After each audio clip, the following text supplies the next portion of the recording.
point is, of all the legislation that has been passed recently, for me, this is the most frightening. It's frightening, actually. And I really strongly suggest you all read the bill, because then you will understand why we're so worried about it. The second thing I would say is that the way in which the bill was rushed through, because as I understand it, it was lower down on the list. Hanipa, am I right? It was lower down on the list, and then they brought it up to be discussed on the last day of the sitting. And in fact, many of you were caught by surprise. And they rushed it through. Now this horrendous piece of legislation, they ensured would have minimal discussion. Now doesn't that ring alarm bells already? Absolutely. And so we went to Parliament. I mean, let me tell you a little bit of our frustration. We went to Parliament to try and talk to... We didn't care about the opposition, right? We knew they were going to fight it. And by the way, it was very nice to see you all united and fighting in one voice. Just to add that, okay? But we tried to speak to some of the UMNO MPs, and it was completely and utterly pointless. Okay, some of them I don't think even read it. Some of them walked right past and didn't even bother picking up the memorandum that we had. Some of them just said, okay, I will read the memorandum and whatever, but wouldn't discuss it with us.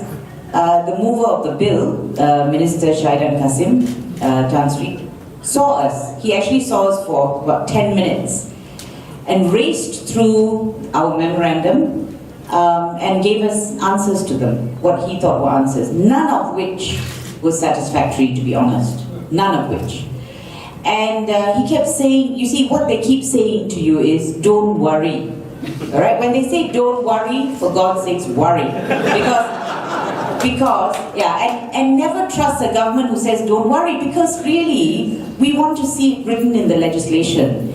And as I said to people, this is not about Najib. It's about anyone in power.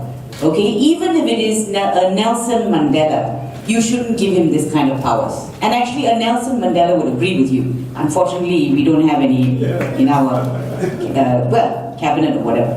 The other thing is, so it was very frustrating exercise. Here were the Rakyat coming and saying, we really have a concern. And I said to them, all we want is delay it. Delay it and discuss it with us. They refused. Okay?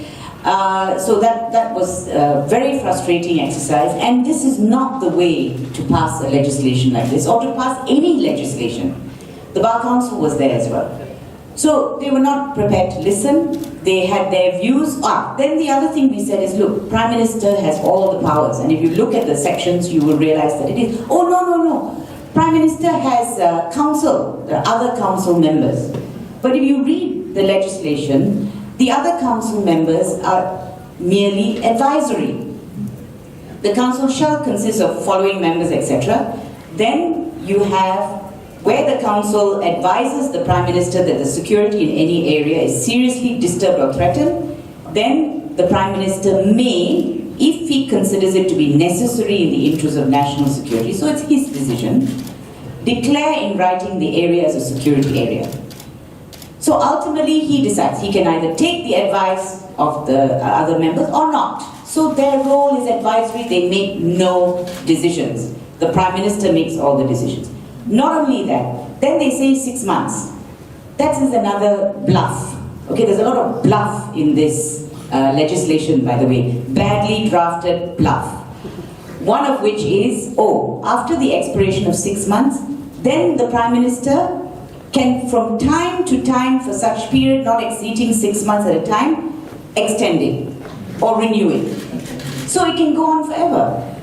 And in his sole judgment, there's no requirement that he goes back to the council to consult them before he does that. So that can go on and on. So that's the end of their issue, all right? Their answer, as it were, that it's not just the Prime Minister. I promise you, it is just the Prime Minister. Now then you have, they say, but it'll be put before Parliament. You know what it says about Parliament? It says that it shall be published in the Gazette and laid before Parliament as soon as possible after it has been made. What kind of words are those? They can say 3 years because we're in a state of emergency, we cannot put it before Parliament for 3 years. That is rubbish. That is not a check and balance. And all the way through, I don't want to bore you, all the way through you see these type of provisions, okay? Everything is secret. Now they allow you, for example, Section 38 says, you can sue if they do not act in good faith. All right, if anyone is injured or whatever and they don't act in good faith. So the onus is on you to show good faith. How do you show good faith when everything is secret? They can't divulge anything to you. Even if you call them to court, they cannot divulge anything. So they shroud everything in secrecy, pretend to give you an option to sue, which is meaningless, completely meaningless. So this is what this legislation does. It actually gives you nothing. It pretends to give you, but gives you nothing. The other one is the inquest provision, which I'm sure they've covered. Frightening. The magistrate, oh no, this is, I heard the arguments in Parliament. Oh no, this one the magistrate can decide. But actually, once the magistrate is satisfied that what they did, if they killed this person, okay, he has been killed in the security, so the magistrate can actually, if he is satisfied that the person has been killed in the security area as a result of operations undertaken by the security forces for the purpose of enforcing any written laws. So they just have to say, it can be any written laws, it can be petty theft, okay? If he is killed, if they are trying to enforce a law and he is killed in the process of that, the magistrate cannot inquire. He cannot go into it. No inquest can be held. So these are the kinds of, as I say, so-called provisions, so-called checks and balances, which are not there. Well, there are many more, let me tell you. Very worrying provisions. But what I can't understand at all is how the cabinet and our ministers and the MPs can vote for something as horrendous as this, because it will affect them. It will affect them as well. I don't understand. It's not just careless, it is completely negligent and wholly irresponsible for any member of Parliament to have voted for this bill.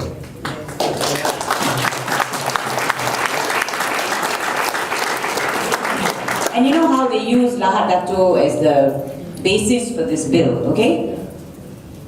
But East Malaysian representatives? None, okay. Except the MC minister, who's from, at this point, Sabah, but tomorrow he can be changed. So effectively, you could have a situation where there are no representatives from Sabah and Sarawak. So how did Sabah and Sarawak vote for this bill? I want to know. Because let me tell you, only 104 voted for the bill. We're trying to get the names actually. I'm trying to find out, and we will publicize those names once we find it out. I want to know who voted for this bill.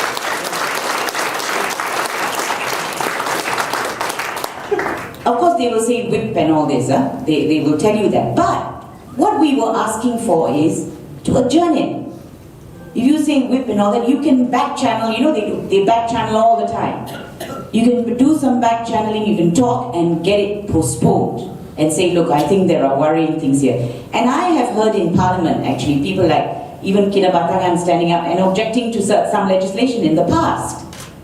And they have spoken out. But this time they kept quiet on the most dangerous piece of legislation. I don't get it at all actually. So that's another thing I don't understand, which is why, and this is where I'm going to do a plug for Tak Nak Dictator, our campaign. Please sign the petition. There is a petition on change.org which was set up by a Malaysian citizen actually, not us. We are piggybacking on that. But we're trying to see the senators next week and trying at all costs. I mean, normally they would be rubber stamping this. But we're going to try and tell them, and they're supposed to be independent now. They're not supposed to be partisan. They're supposed to be independent. The whip doesn't, no such thing in the Senate. And we're going to try and tell them to at least, all right, delay this until there can be further discussion.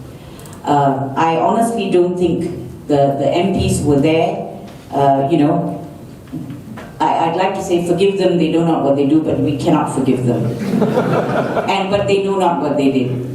They know not what they did. They know not what they have done to us, which is why we need to stand up and put a stop to this odious piece of legislation. Thank you.